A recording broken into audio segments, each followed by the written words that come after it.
Assalamualaikum, saya Nurul dari Diploma Pendidikan Awal Kanak-Kanak.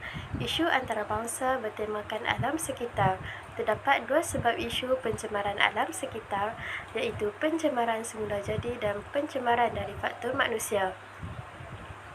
Pencemaran semula jadi seperti banjir, gempa bumi dan debut taufan.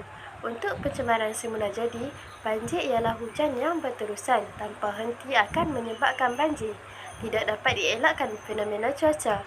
Di kawasan rendah, air hujan akan mengalir ke sungai dan sungai yang dipenuhi air akan melimpah keluar sehingga menyebabkan kawasan tanah rendah akan dipenuhi air. Sebab-sebab berlakunya banjir adalah dari perbuatan manusia yang membuang sampah ke dalam parit, longkang dan sungai. Penolakan hutan yang berleluasa dan akan menyebabkan lalu lintas akan menjadi sesak. Seterusnya, pencemaran sungai berlakunya kerana individu tidak bertanggungjawab. Ini akan menyebabkan sungai tercemar kerana pembuangan sisa kimia daripada kilang-kilang yang berdekatan tanpa sebarang tapisan. Pencemaran juga berlaku di kawasan penempatan manusia tetapi juga berlaku di kawasan yang melakukan aktiviti pertanian.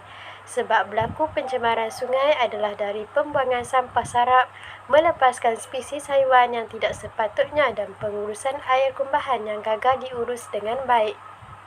Akhir sekali, pembakaran terbuka boleh berlaku akibat daripada aktiviti pembakaran yang menghapuskan sisa-sisa pertanian seperti jerami padi.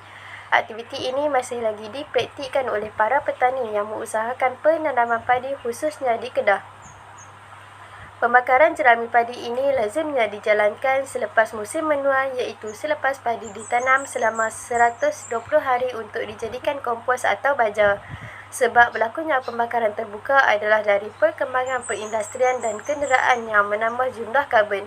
Kepentingan menjaga alam sekitar ialah habitat flora dan fauna terpelihara, kesihatan manusia terjamin, boleh menarik pelancong untuk datang bercuti dan demi kelangsungan hidup generasi akan datang. Thank you.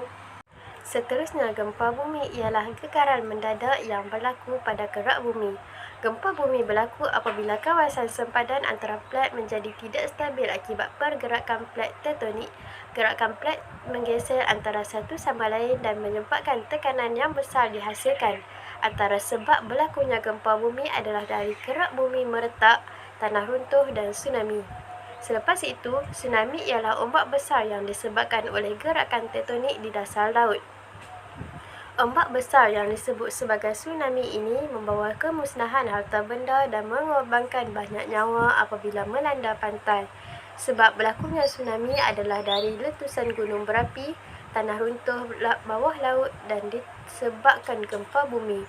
Selain itu, ribut taufan adalah taufan atau siklon tropika. Ribut tropika dengan angin kencang melebihi 120 km dan juga terhasil akibat haba yang dilepaskan apabila udara panas naik dan wap udara di dalamnya memeluap lalu membentuk mata taufan dan memudahkan taufan dikesan melalui imej satelit. Sebab berlakunya ribut taufan adalah dari penyimpanan haba pendam, pelepasan haba pendam dan berlakunya ribut taufan.